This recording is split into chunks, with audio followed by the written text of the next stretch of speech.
بسم الله الرحمن الرحيم إن الحمد لله نحمده ونستعينه ونستهديه ونستغفره ونعوذ بالله من شرور أنفسنا ومن سيئات أعمالنا من يهده الله فلا مضل له ومن يضلل فلا هادي له أشهد أن لا إله إلا الله وحده لا شريك له وأشهد أن محمدا عبده ورسوله يا أيها الذين آمنوا اتقوا الله حق تقاته ولا تموتن إلا وأنتم مسلمون يا أيها الذين آمنوا اتقوا الله وقولوا قولا سديدا يصلح لكم أعمالكم ويغفر لكم ذنوبكم ومن يطع الله ورسوله فقد فاز فوزا عظيما أما بعد فإن أصدق الحديث كتاب الله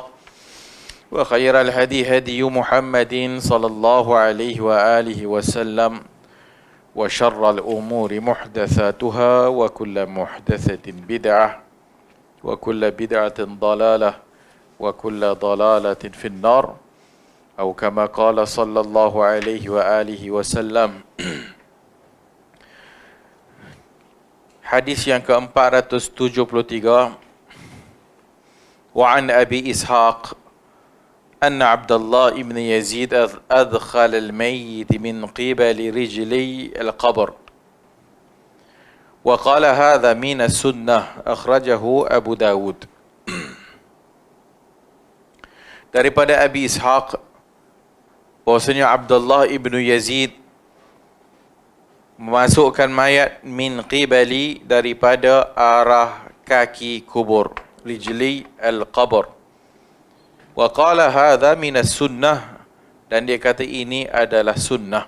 Akhrajahu Abu Dawud wa sahahahu Syekh Al-Albani rahimahullah fil ahkam wa sahih Abi Dawud. Qala al-Baihaqi wa isnaduhu sahih wa qala al-Hafidh rijaluhu thiqat. So hadis ini sahih, iaitu hadis Abi Ishaq Abdullah bin Yazid kata dia memasukkan mayat itu daripada arah kaki. Arah kaki kubur maksudnya daripada, kalau kubur tu belah sini kepala, belah sini kaki, masuk daripada sinilah, daripada arah kaki kubur. Kaki kubur, kubur tak ada kaki, tapi maksudnya tempat kaki mayat. Tempat kaki mayat masuk ikut arah kaki.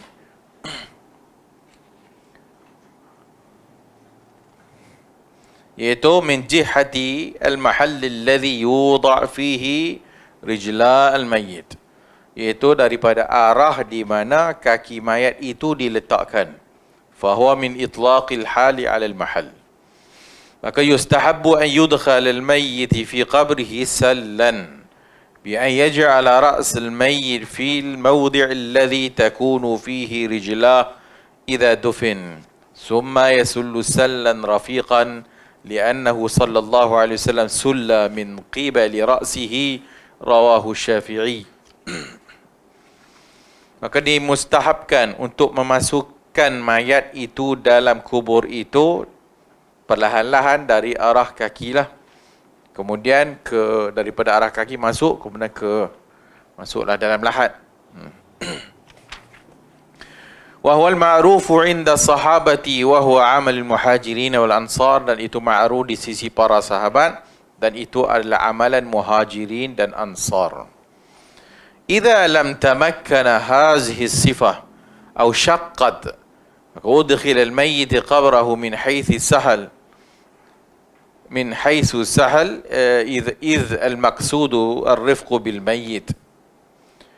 Kalau sekiranya tak mampu, tak boleh nak dimasukkan mayat itu sebagaimana sifat yang dinyatakan, itu dari arah kaki itu, maka masuklah mayat itu dari arah mana yang mudah. Masuklah mayat itu dari arah yang mudah.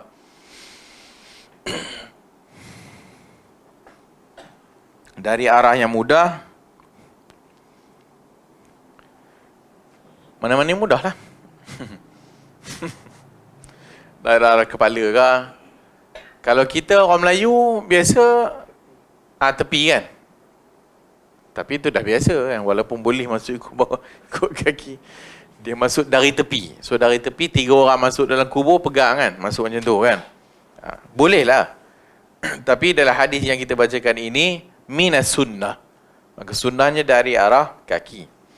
Maka Syafi'iyah wal Hanabila ila ma jaa fi hadzal hadis min idkhali ra'sil mayyit min qibali makani rijlihi idza dufin thumma yasullu sallan birifq lil hadis al mutaqaddim. Mazhab Asy-Syafi'iyah wal Hanabilah berdasarkan hadis ni. Maka masuk dari arah idkhal ar-ra's, masukkan kepala mayat itu dari arah kaki. Wa dhahaba Asy-Syafi'i fi ahadi qawlayhi. Tapi al-Imam Asy-Syafi'i juga ada salah satu dari qaulnya itu ila aqsi zalika, iaitu lawan. Wa huwa, iaitu daripada min qibali makani ra'sihi idza dufin, iaitu dari arah kepalanya. Ada qaul juga yang dinisbahkan kepada Syafi'i, bahwasanya dia juga menyatakan masuk dari arah kepala. Abu Hanifah kata ila annahu, iaitu masuk min qibalil qiblah mu'taridan idh huwa aisar. Abu Hanifah kata masuk dari arah kiblat, macam yang kita buat tu lah. Mu'taridan idh huwa, kalau sekiranya itu lebih mudah. Kalau sekiranya itu lebih mudah.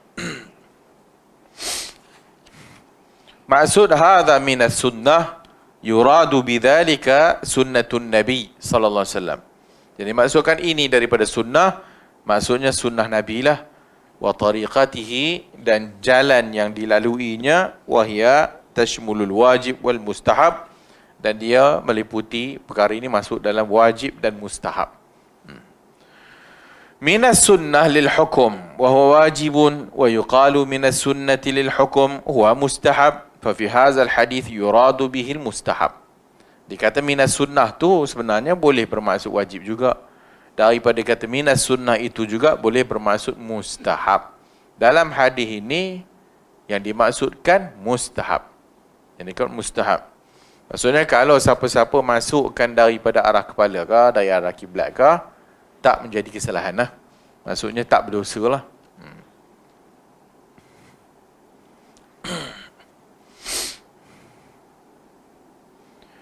Berikutnya, wa an Ibni Umar radhiyallahu anhuma anin Nabi sallallahu alaihi wa alihi wasallam qala: "Idza wada'tum mautakum fil quburi faqulu bismillahi wa ala millati Rasulillah." Akhrajahu Ahmad wa Abu Dawud wa Nasa'i wa sahahahu Ibnu Hibban wa a'allahu ad-Daraqutni bil waqf.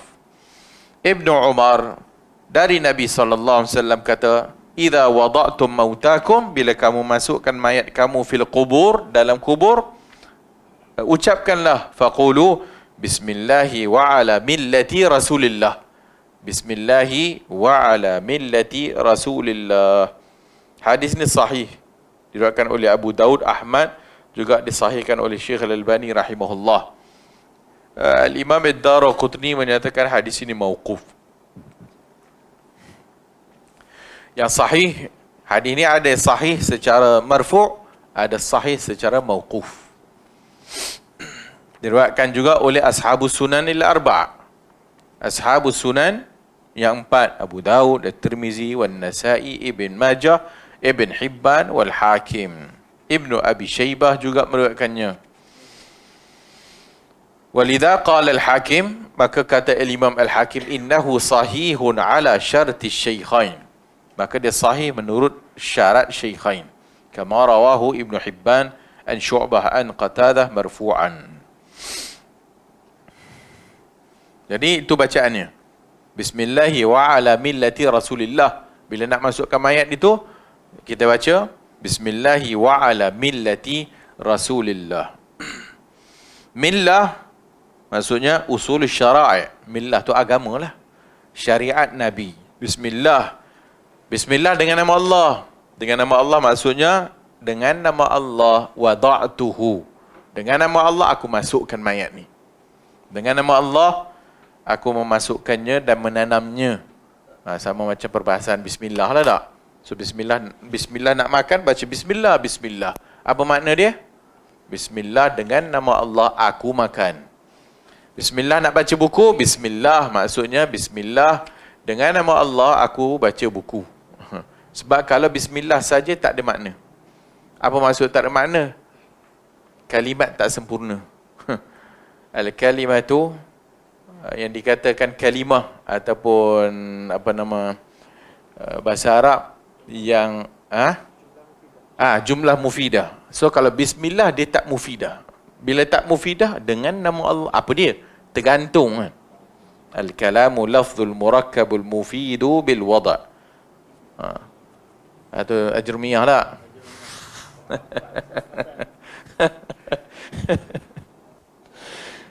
Kalau dia tak ada murakkab, maka dia tak dipahami.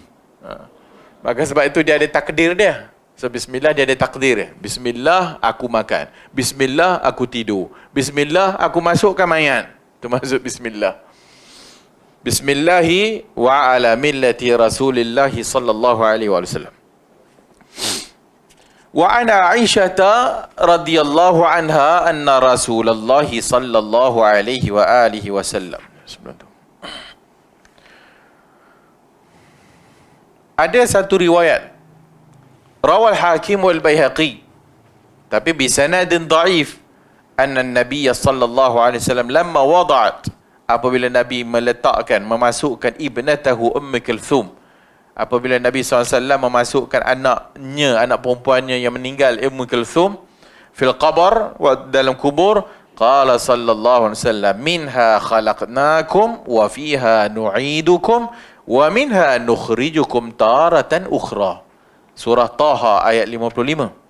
Maka ada yang baca ayat ni, minha khalaqnakum, daripadanya, nya tu apa? Daripada tanah. Khalaqnakum, kami menciptakan kamu. Wa fiha nu'idukum, dan kepadanya, kepada tanah lah dikembalikan. Wa minha nukhrijukum taratan ukhra, dan daripada tanah juga dikeluarkan sekali lagi. Ayat ni surah Taha 55. Kemudian baca bismillahi wa ala millati Rasulillah. Tinggal lagi Al-Hakim wal Baihaqi riwayatkan, disebut dengan sanad yang dhaif. Millah Rasulullah tu maksudnya agamalah, syariat ataupun Islam ataupun hukum hakam ataupun sunnah Rasulullah, itu maksud millah.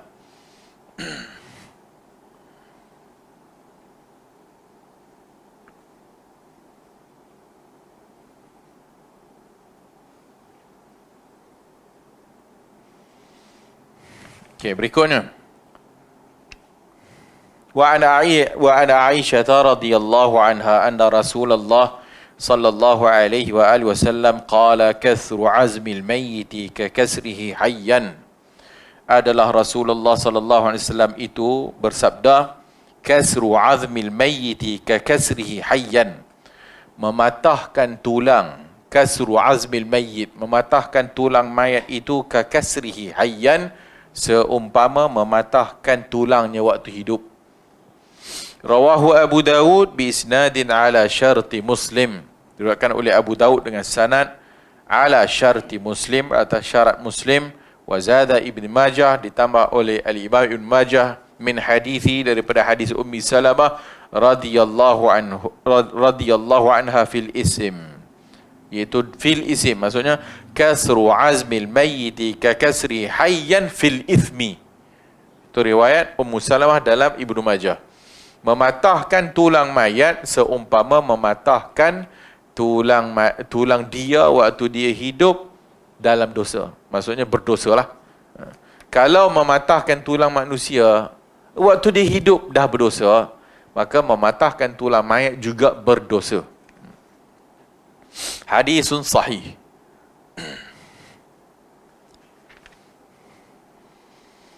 Hadis ni nak bagi tahu kepada kita tentang kemuliaan mayat. Bahasanya mayat itu, kemuliaannya itu seperti hidupnya itu mulia, maka matinya juga mulia. Hidupnya mulia, matinya juga mulia. Sebab itu pengurusan jenazah yang diajar oleh sunnah Rasulullah sallallahu alaihi wasallam, maka semua itu menunjukkan kemuliaan mayat. Tak boleh membuka pakaiannya, maksudnya tak boleh memandikannya dalam keadaan tidak menutup auratnya, dan macam-macam lagi akan datang. Wastafadat al-ahadith bid-dafn minha fi Abi Dawud, dan juga telah banyak hadis tentang masalah menanam mayat ni dalam hadis-hadis Nabi sallallahu alaihi wasallam, seperti Nabi bersabda, la yanbaghi li jifati muslimin an tuhbas baina dhahrani ahlahu. Tak diharuskan bagi mayat orang Islam itu dibiarkan tak ditanam. Dan banyak lagi tentang menanam mayat ni. Ada pun hadis yang kita baca adalah pengharaman mematahkan tulang mayat. Faqad qala Syekh Abdul Rahman As-Sa'di atau As-Sa'di, al-aslu anna asal bahawasanya badan insan itu muhtaram. Badan manusia itu mulia. La yubahu bil ibahati illa inda tatbiqi qa'idah ta'arudil masalihi wal mafasid wal manafi'i wal madar. Maka tertakluk kepada juga kaedah dalam agama kita, ta'arad al-masalih wal mafasid. Maksudnya orang ni sama ada dia hidup ataupun mati, maka terpakai kepadanya kaedah masalih mafasid. Masalih kepentingan, masalih mafasid kerosakan. Apa-apa yang membawa maslahah kepada orang hidup, dia juga maslahah untuk orang mati tu. Apa-apa mafsadah untuk orang hidup, dia juga mafsadah untuk orang mati tu. Wal manafi' wal madar. Manafi' manfaat. Apa yang manfaat untuk orang hidup, manfaat juga untuk si mati tu. Apa yang mudarat kepada orang hidup, mudarat juga kepada si mati. Fa innahu yubahu liman waqa'at fihi al-akilatu an yaqtal adu dan sebagainya.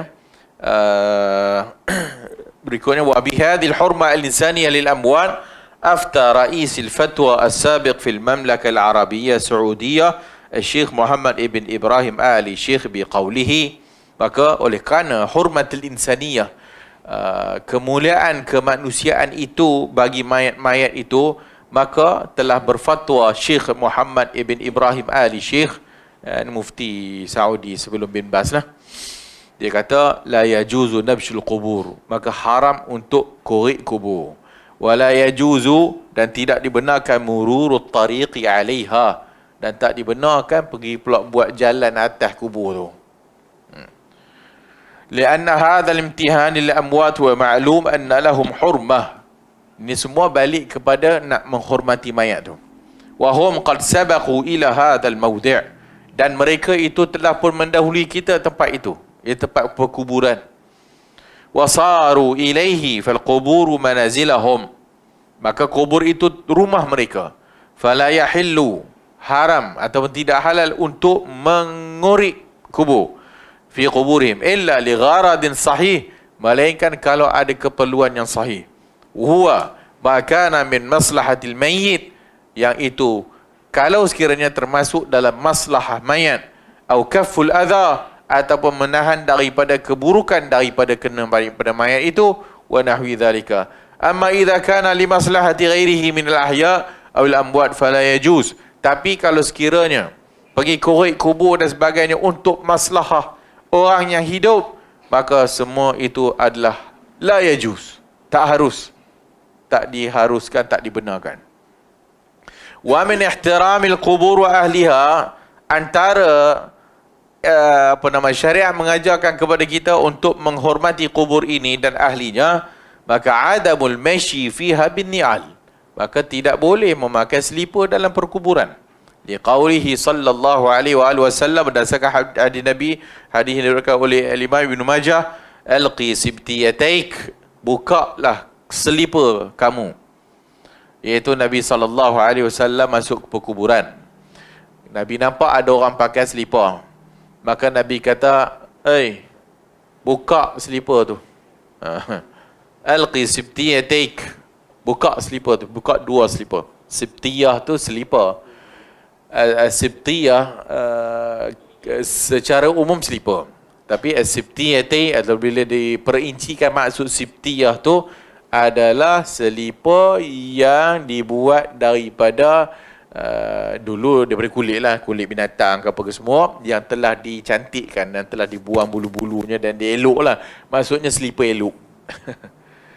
Kalau zaman sekarang ialah semua selipar-selipar yang mahal-mahal, cantik-cantik, kasut kan.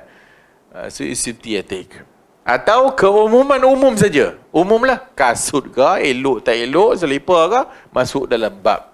Kenapa? Kenapa Nabi suruh buka? Kenapa Nabi suruh buka? Nabi suruh buka. Kerana Nabi tak sebutlah kenapa. Tapi Nabi bila nampak ada orang pakai kasut atau pakai selipar, maka Nabi kata buka. Dia pun buka lah.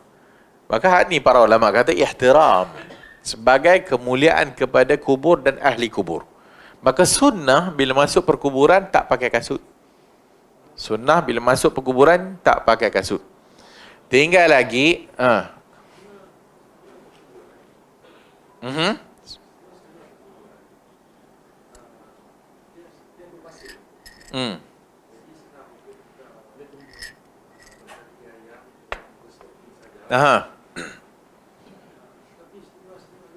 berduri. Berbatu tajam.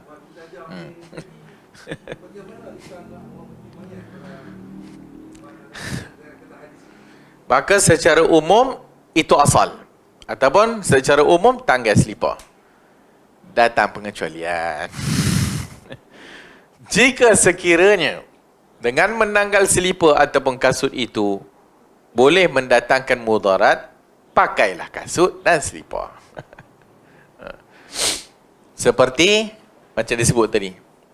Kalau tanah perkuburan tu pasir je okey, tapi kalau tanah perkuburan yang sekarang dia ambil di lereng-lereng bukit yang kadang-kadang habis pokok-pokok berduri pun ada, maka hak ni pakailah kasut.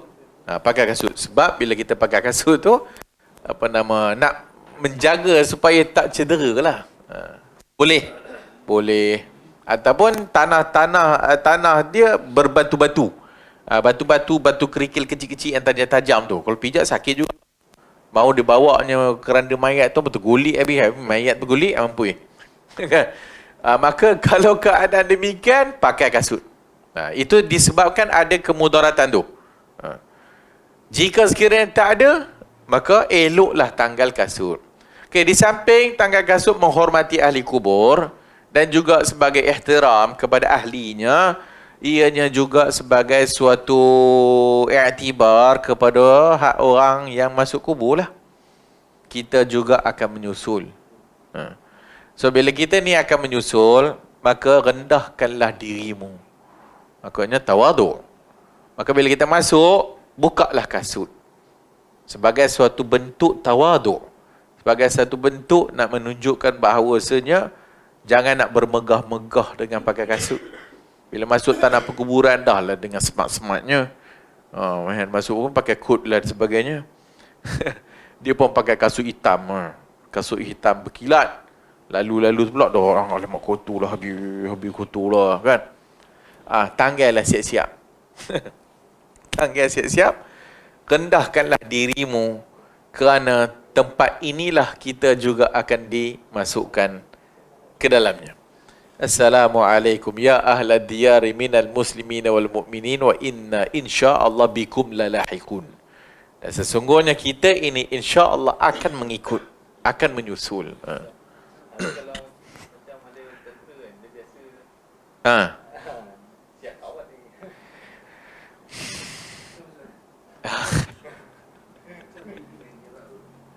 Apa? Di Pening? Perak Road.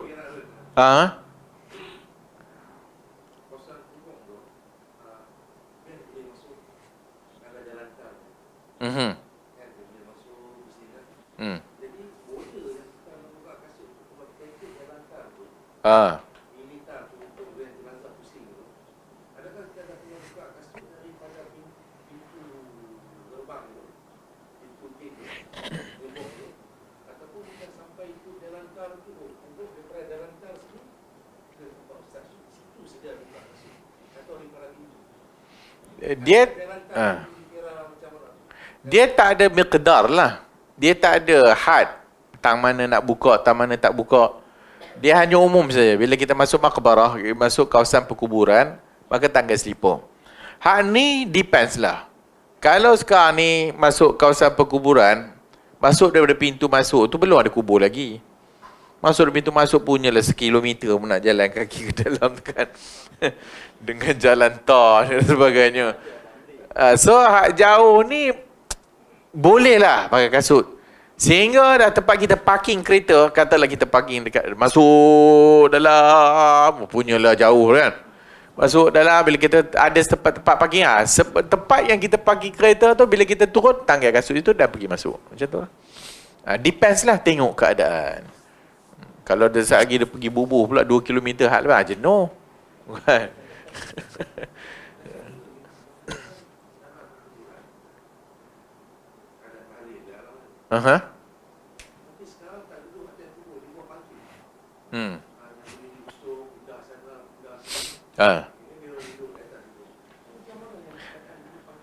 Duduk dalam kawasan perkuburan harus. Boleh. Yang tak boleh duduk atas kubur. Duduk atas kubur yang tak boleh. Apa maksud duduk atas kubur? Ni kubur ni, ni had kubur ni. Kita duduk atas dia. Ataupun pijak atas kubur tu.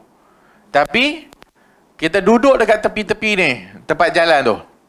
Ni kubur lain, ni kubur lain, ni kubur lain. Kita lalu tengah, lalu tengah, lalu tengah. Situ boleh pijak, boleh duduk. Itu tak apa. Boleh duduk. Yang tak boleh adalah hak duduk atas kubur. Apa nama macam kita dah lalu hadis yang lalu, bahawasanya apabila lalu je mayat berdiri kan. Lalu mayat berdiri. Hukum tu telah dimansuhkan. Menurut banyak para ulama fuqaha, hukum tu dimansuhkan. Apabila dia dimansuhkan, bermakna kalau masuk kawasan perkuburan, hatta tuda', apabila mayat diletakkan atau diletakkan, maka kita boleh duduklah. Duduklah.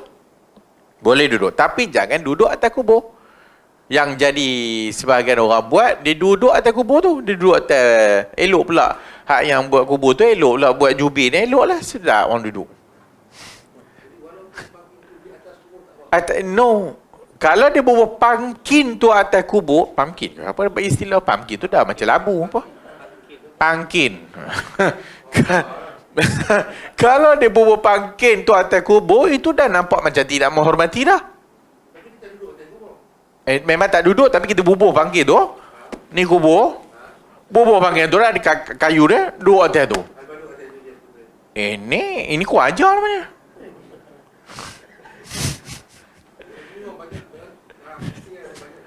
Itu juga boleh dimasukkan dalam kategori tidak hormati lah. Apa maksud langkah kubur tak boleh? Langkah kubur pun tak boleh. Langkah bukan pijak, langkah tu pun tak ada adab. Apa tak lagi pergi bubuh pula tempat kursi duduk, bawah tu kubur, dia duduk atas tu talqin. Eloklah pergi duduk dekat kawasan yang tempat jalan kaki tu. Tempat jalan tu duduklah dekat situ. Hak yang askar tadi tu, kalau aku ada kuasa, aku tukar semua. Telah kita sebutkan juga sebelum ini, antara bid'ah adalah melambat-lambatkan bawa jenazah. Itu bid'ah. Kita disuruh segera bawa mayat, kan? Dan segera itu tidaklah segera sampai jatuh pula. Tapi bersegera. Ini dak duk kawat kan? Kawat slow. Itu bidah lah. Itu belum lagi yang diiringi alat muzik. Banyak benda masalah ni. Alat muzik. Tapi nak macam mana, kita tak ada kuasa dalam bab tu. Kan? Orang hak berkuasa lah kena ubah benda tu. Adakah dengan mengubah benda tu akan menyebabkan tak ada apa kata penghormatan? Itu dibuat berdasarkan penghormatan lah tu. Tapi penghormatan itu penghormatan yang bercanggah dengan dalil, yang bercanggah dengan hadis. So kalau adat askar Europi itu adat yang tidak muhakkamah. adat yang tidak boleh diambil sebagai hukum sebab dia mukhalafatus sunnah, sebab dia mukhalafah dengan sunnah.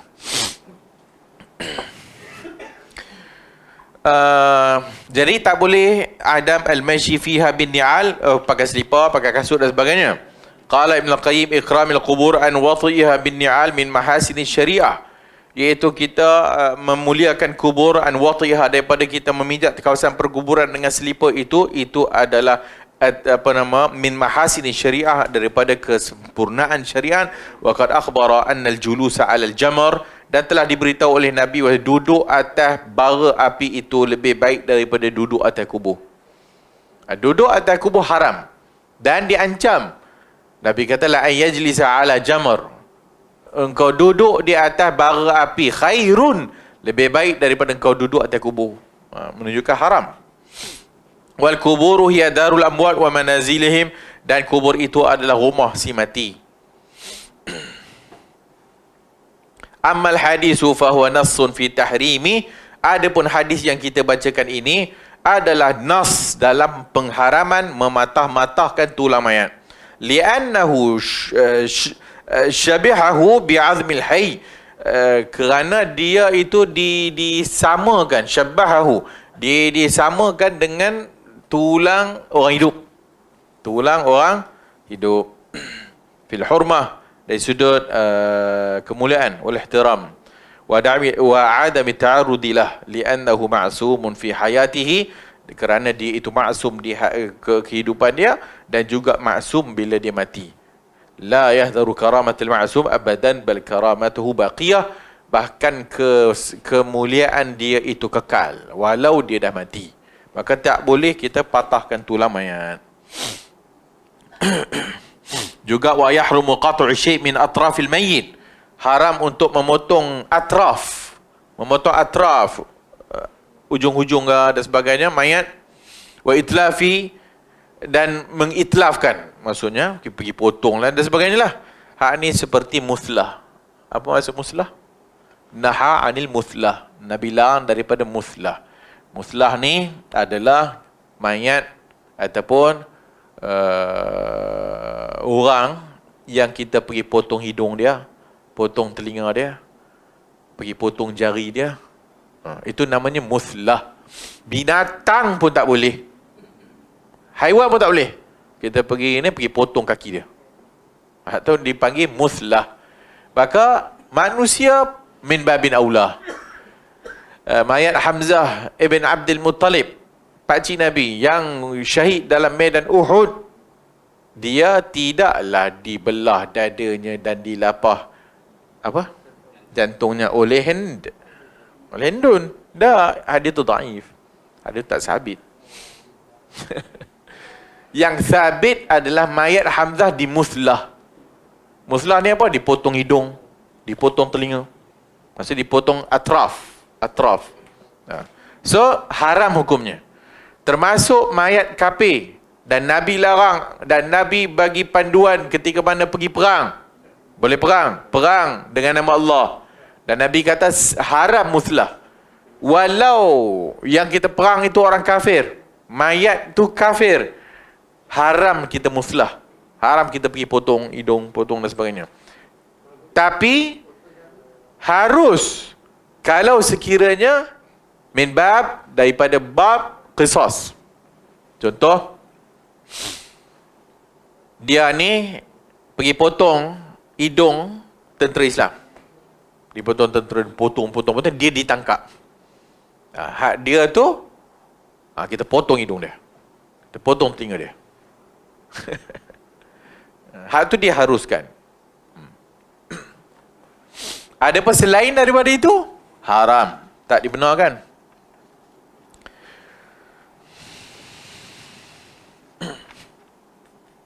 Okey, berikutnya, oleh kerana hadis ni menyatakan dilarang memotong tulang ataupun mematahkan tulang mayat. Siapa yang mematah-matahkan tulang mayat, maka dia seolah-olahnya mematahkan waktu hidup. Maka patah tulang mayat itu suatu kemudaratan untuk mayat. Apa hukum operate? Apa hukum derma organ? Apa hukum Postmortem, ya. Apa hukum uh, pelajar perubatan? Apa hukum pelajar perubatan buat kat mayat tu? Ha.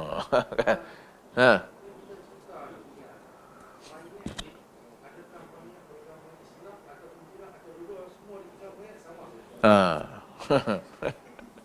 So, apabila kita menyebut tentang apa hukum tiga benda tu, iaitu postmortem, apa tadi? Postmortem lagi? Perubatan, derma organ. Sekejap. Halo? Iya. Alright, okay. Okay, apa hukum tiga tu? Maka al-aslu haram lah. Asal haram. Termasuk Muslim, kafir pun. Sebab umum. Kan? Dan hadisnya inilah antara dalilnya ini dia. Maka para ulama yang menghukumkan haram, ini antara dalilnya. Memotong ataupun mematahkan tulang mayat seumpama mematahkan tulang waktu dia hidup. Maka menyakiti mayat dia, walaupun dia tak rasa sakit. Walaupun dia tak rasa sakit. So ini antara dalil al-mani'in, dalil ulama yang mengharamkan. Dan juga mereka kata bahawasanya contoh nak menderma organ dan sebagainya, benda yang kita nak derma mesti adalah benda yang termasuk dalam pemilikan kita. Oleh kerana manusia tidak memiliki badannya katanya, sebab milik Allah tak.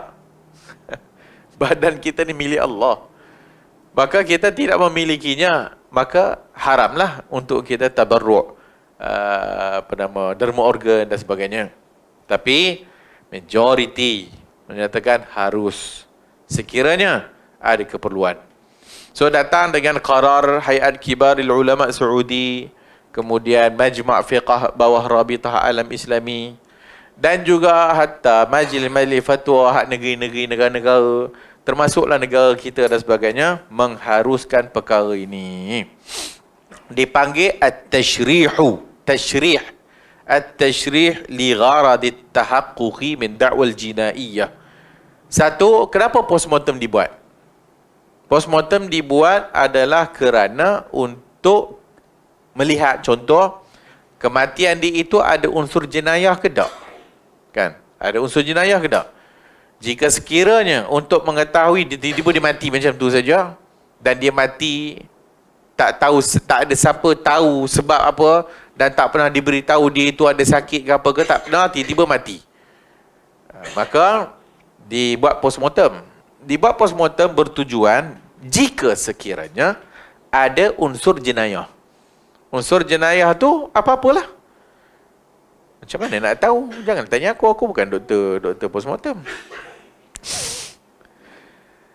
Melalui postmortem, mereka boleh tahu mayat ni mati berapa lama, mereka boleh tahu mayat ni mati sebab apa, mereka boleh tahu mayat ini, dan macam-macam daripada postmortem.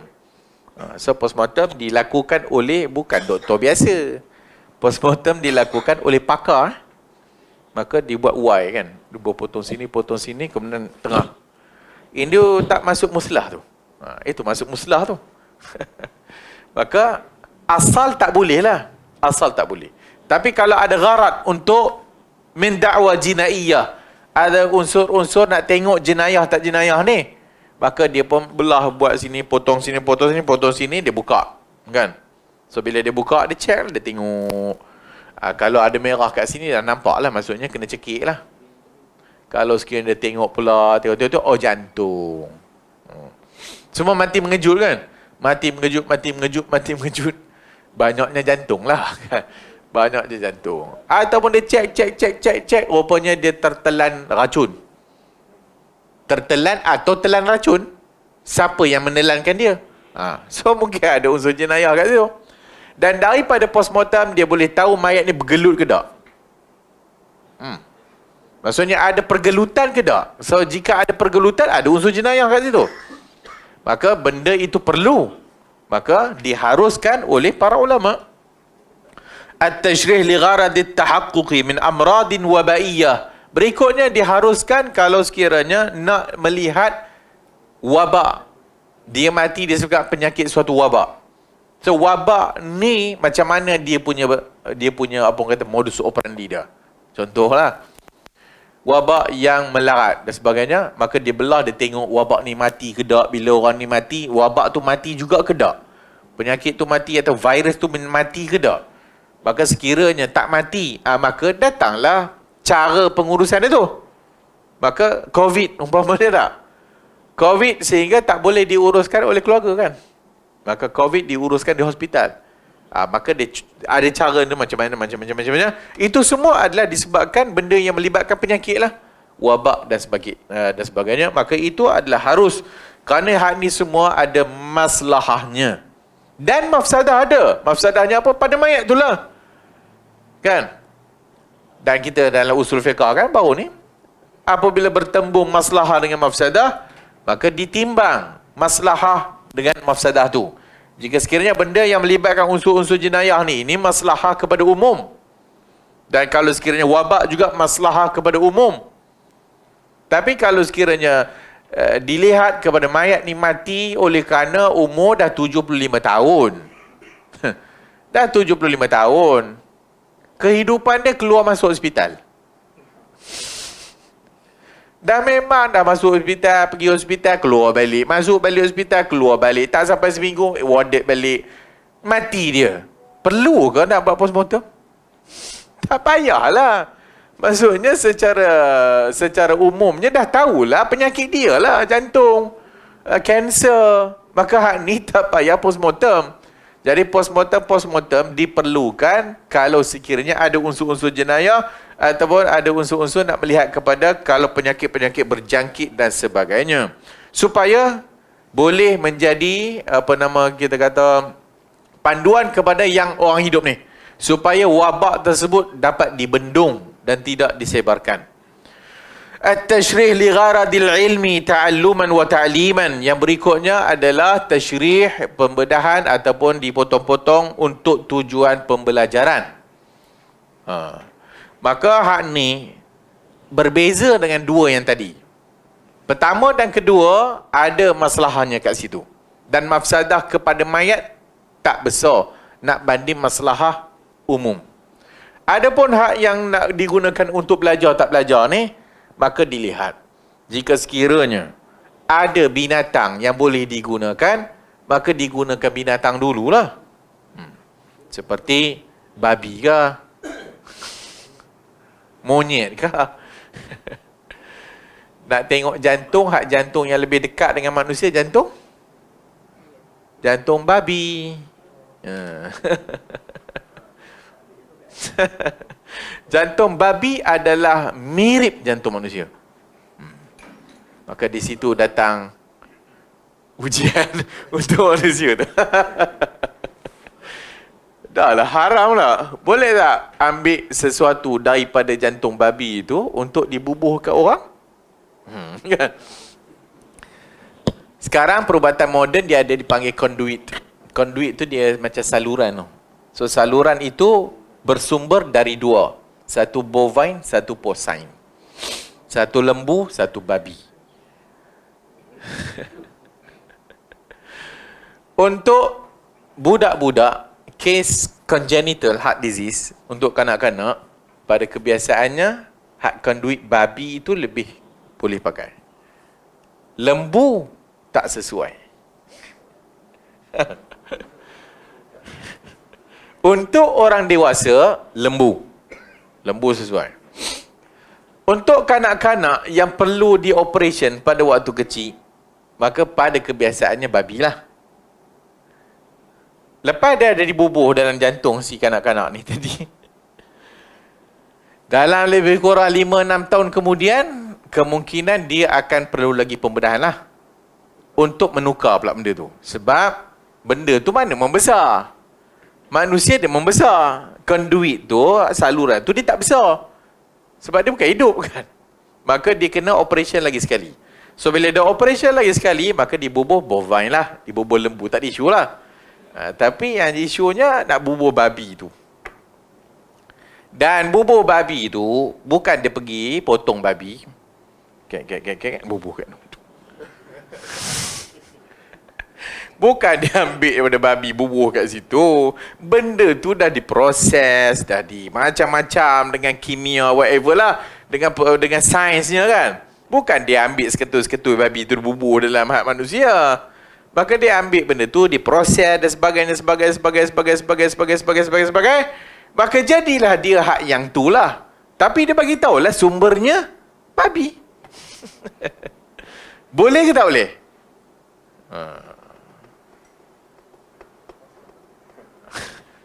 Kalau tak dibagi pakai, matilah budak ni. Dia pun tanya ustaz, haram. No, biar mati tak apa. Lagi gila. Maka dia masuk dalam bab istihalah tak istihalahnya, whatever lah. Dan kalau benda itu, kalau dites DNA pun dia tak ada di babi kat situ dah. Orang yang pakai klaksin, orang yang C-section, perempuan-perempuan yang pembedahan C-section. Dulu tak ada. Tapi sekarang ni, siapa yang bedah C-section, dia kena cucuk klaksin, ubat cair darah. Cucuk sendiri. Nurse kata, boleh cucuk sendiri? Bawa balik, cucuk sendiri. Setiap hari, cucuk kat peha, kat sini. Kotak tu tulis, kotak porcine. Kotak tu ada tulis, babi. Asalnya babi. Boleh pakai tak boleh? So, ubat cair darah. Masuk dalam operation theater, yang buat pembedahan jantung. So, jantungnya tu dimatikan. Bila jantung dimatikan, yang mengambil alih jantung dia adalah mesin heart lung. Heart lung machine nama dia. So, heart lung machine tu, dia mesin. Darah manusia ni, bila dia keluar daripada badan kita, dia ada unsur, dia akan membeku kan. So, bila dia membeku, kalau dia beku, mampu lah kan. So, untuk tidak mahu darah tu membeku, maka dia masuk dalam heart lung machine tu, dimasuk sekali ubat cair darah. So, ubat cair darah itu asalnya dari babi. Banyak punya babi yang perubatan ni.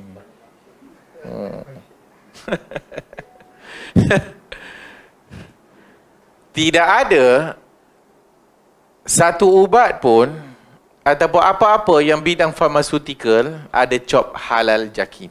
Tak ada. Ada nampak kotak Panadol ada tulis halal jakim?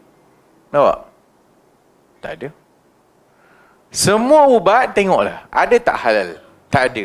Kerana jakim tidak mengeluarkan halal pada farmaceutical, pada ubat-ubatan. So, dia masuk dalam, kalau kita bab ni, macam-macam lah, masuk dalam bab darurat, dia masuk dalam bab istihalah dan sebagainya lah. Wallahu a'lamu bissawab. Okey, balik kepada isu mayat yang nak dibelah ni. Pertama tadi, asal tak boleh lah, haram.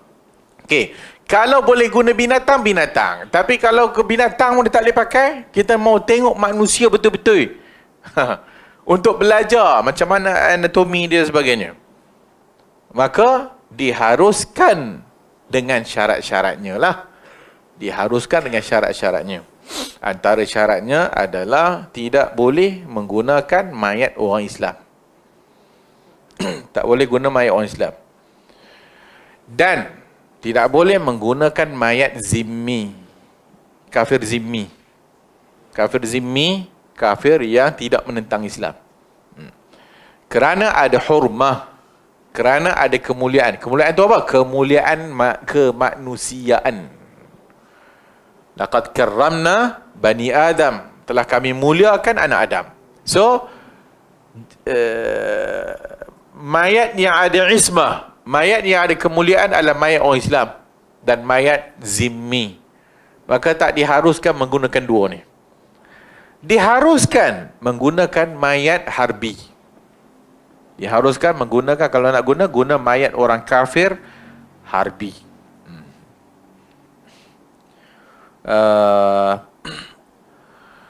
Sekarang sebahagian universiti dia ada bilik mayat.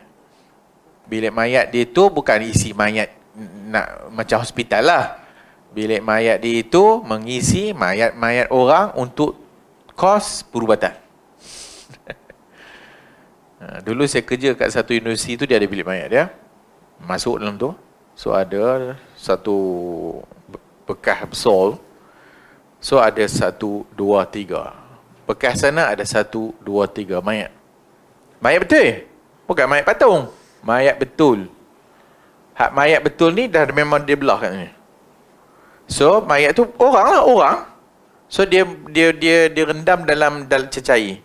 Satu cecair, air lah cecair tu untuk nak bagi mayat tu tahan lah. So bila student perubatan ni, dia bawa keluar mayat lah. Dia bawa keluar mayat tu, letak atas meja. So dia boleh buka. Buka tengok dalam, buka. dah belajar dah semua, tutup balik, boleh lain tu. So mayat-mayat ini banyak diambil dari India. Mayat-mayat ni diambil dari India.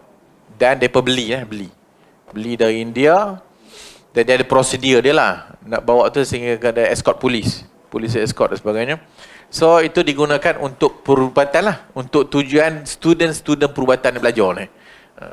Dan ada sebahagian mayat yang memang dah dibelah-belah dah pun. Dah belah-belah dah takat ni. Dah separuh dah. Suruh buah atas meja. Buah atas meja tu. So hak ni macam kita sebutkan tadi, maka Majmu' Fiqh Dunia, kibar ulama Saudi semua mengharuskan macam kita sebutkan tadilah dengan syarat-syarat yang dinyatakan.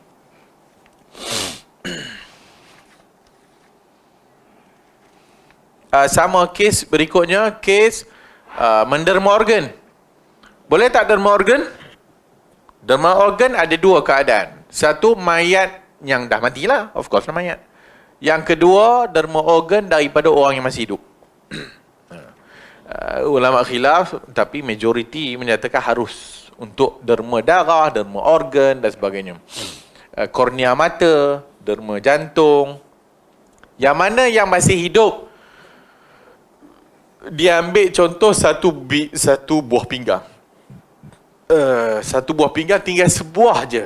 Tinggal satu je buah pinggang yang dia ada. Maka ini semua adalah dengan pandangan doktor pakar lah. Kalau dia masih hidup, syaratnya benda-benda yang nak didermakan, yang boleh didermakan waktu dia hidup, dengan syarat tidak menjejaskan kehidupan dia. Dengan syarat kalau dibawa keluar tu kawan ni tak mati. So kalau kawan ni mati tak boleh lah. So kalau buah pinggang boleh cabut sebelah. So bila cabut sebelah tinggal sebelah. Masih boleh hidup lagi orang tu. So itu diharuskan. Tapi jantung tak boleh lah. Kalau aku nak derma jantung aku hidup, mana boleh. So jantung pada kebiasaannya mayat. Mayat yang telah pun mengikrar derma organ. Kan? Lah ni Mai Sejahtera tu kan ada. Siapa yang ikrar untuk derma organ, so dia boleh tahulah. Kes-kes seperti mati otak. Mati otak kan? Mati otak ni mati ke tak? Mati otak mati ke tak? Bagaimana orang tu dikatakan mati? Dulu jantung tak bergerak, matilah. Itu takrifan mati. Jantung tak bergerak. Sekarang jantung bergerak, tapi otak mati. Adakah dia hidup atau mati? Jantung bergerak kenapa? Jantungnya bergerak sebab mesin pernafasan tu. Dengan ubat-ubatan. So ubat-ubat yang dibubuh tu menyebabkan jantung dia masih kepang. Okay. Tapi otaknya tidak ada aktiviti dah. Otaknya dah mati. Brain death. So brain death, banyak ulama ahad moden sekarang ni menyatakan kematian apabila otak mati. So bila otak mati, maka dikira mati. Tapi ada juga pandangan yang kata otak mati belum lagi dikira mati. Sebab ada beberapa kes yang otak mati lepas tu dihidup balik. Wallahualam. Tapi banyaknya kes apabila mati otak, kira matilah. Ditentukan oleh doktor pakar lah. Bukan doktor baru grad. Doktor baru grad tak diambil iktibar kalam dia. Mesti doktor pakar. Biasa kalau brain death akan dipanggil 2 orang neuro. Neuro pertama tengok, lepas dah dia tengok dia bagi report. So bila dia bagi report, dia bagi tahu kawan ni otaknya dah mati dah. Nanti berikutnya dia kena panggil seorang lagi neuro, doktor saraf. Seorang lagi, tapi dia tak boleh bagi tahu dia dah panggil hak doktor neuro pertama. Tak. Dia panggil hak doktor neuro yang kedua, dan doktor neuro kedua juga mengesahkan otaknya dah mati. Maka bila 2 orang telah mengesahkan mati, dikira mati. Maka bila dah dikira mati, next berikutnya dia akan bagi tahu kepada keluarga pesakit lah, bahawasanya dia ni dah tak ada dah sebenarnya. Tak ada. Ni jantung dia bergerak lagi. Naik lagi kan. Macam mana? Nak stopkan mesin pernafasan? Dah, tak mau. Tak nak lah, keluarga tak nak. Tunggulah, biar dah terhati. Kehannya dah tak ada apa dah. Otak dah tak berfungsi dah. Cek mata pun dah tak ada kesan cahaya dah. Maksudnya bila suluh cahaya, mata pun tak bergerak dah. So kalau sekiranya 2 orang neuro telah menyatakan dia mati, sebenarnya next step, stopkanlah alat pernafasan tu. Dia panggil dalam ilmu perubatan, ada pula kaedah dipanggil euthanasia tak? Mercy killing. Sebenarnya ajar dulu. Dia panggil ustaz dulu. Doktor cakap dia macam masih ada ustaz tak? Dia panggil ustaz lah. Ustaz cakap kira wahyu lah kan. Euthanasia, mercy killing. Di pengamalan di barat boleh untuk minta untuk dinaikkan dos tujuan nak mati. So bila dia dekat hospital, dia dah tak boleh nak tahan dah sakit dia tu, maka dia pesan, maka doktor pun bagi ubat dos tinggi. So bagi naikkan dos, nanti dia mati. So itu dipanggil euthanasia juga. Itu dipanggil euthanasia aktif. Itu haram dalam Islam. Itu hukumnya haram. Sebab bunuh diri. Faham? Nak suruh berhenti lah tu.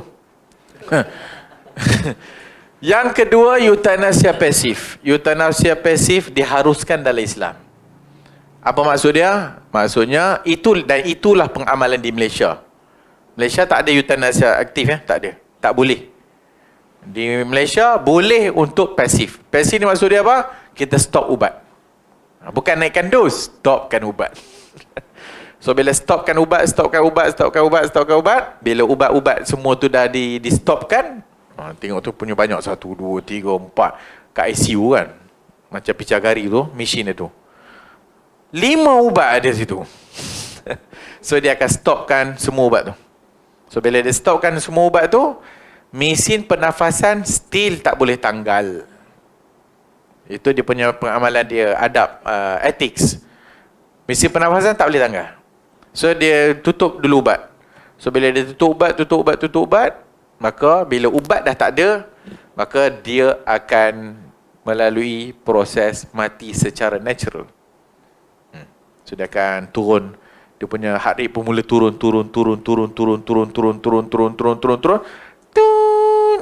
Habis baru cabut alat pernafasan. So itu yang diamalkan dekat Malaysia lah. Itu harus hukum dia. Bagi brain death, bila dia telah dikatakan brain death, so dikira mati. Bagi orang yang nak dermakan organ, maka dia ambil lah organ mana yang dia nak tu. Jantung umpamanya. So jantung dia ambil, kita kerja IJN lah sebab tu kan, pandai ustaz ni. Permission family. Ataupun dia telah pun sign untuk derma organ. Sekarang ni dia ada ribbon hijau. Dia boleh daftar untuk derma organ. Dia boleh masuk dalam MySejahtera pun. Dia adalah orang yang nak derma organ. So bila dia mati, MySejahtera boleh detect dia mati. Kita nak apa? Dengan syarat tak boleh jual, dengan syarat haram jual beli ni organ ni, mana boleh. So dia dikira derma lah, derma. So jantung antaranya lah. Orang yang nak tunggu jantung untuk transplant ni banyak, tapi orang yang nak derma tu tak ramai. Orang yang nak derma ni tak ramai, jangan bimbang, tak ramai. Tak ramai, tak mau. Punyalah dia kempen lah derma organ, kempen derma organ, kempen derma organ. So yang nak menunggu untuk organ ni banyak, beratur panjang. Itu pun dia ada kaedah lah. Jantung tu bila dia keluar daripada mayat yang dah mati ni, dia ada time dia, yang kalau exceed kepada time tu jantung tak boleh pakai dah. So bila dia bawa keluar jantung tu, dia kena pergi cepat-cepat. Naik ambulans, kalau jauh naik helikopter, hantar jantung tu kepada hak yang beratur tu lah. So yang beratur tu pula tengok pula, okey, ni yang nombor 1 lah, dia punya ranking yang menunggu tu. Ikut 2, 3, 4. Belum tentu dia dapat. Sesuai ke tak? Dia tengok pula jantung ni sesuai tak dengan dia. Kalau tak sesuai dengan dia, tak boleh buh. Maka dia tengok yang kedua. Sesuai yang kedua. Maka orang yang kedua dapat. Orang kedua dapat. So orang pertama tak sesuai. So semua tu ditengok lah. Dan bila kita bawa masuk something yang luar daripada badan kita tak boleh terima tau. Badan kita tak boleh terima. Ni jantung orang ni pun masuk dalam badan kita menolak. Dia kena berubat pula.